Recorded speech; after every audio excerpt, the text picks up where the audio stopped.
كتاب جاءنا في دفتيه من الإعجاز ما امتدت قرون.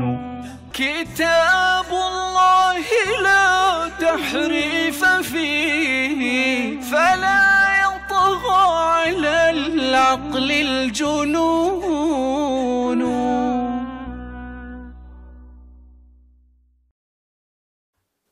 السلام عليكم.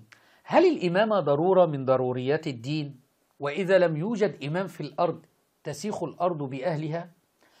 أثبت الواقع العملي كذب هذه المقولة، فإننا نعيش أكثر من 1200 عام بدون إمام، ولا نحتاج إلى إمام، وقد نعيش إلى نهاية عمرنا، إلى نهاية الدنيا بدون إمام، ولن يتغير شيء، فقد مات أجدادك أيها الشيعي وهم يقولون اللهم عجل لوليك الحجة، ولم يخرج وماتوا على هذا.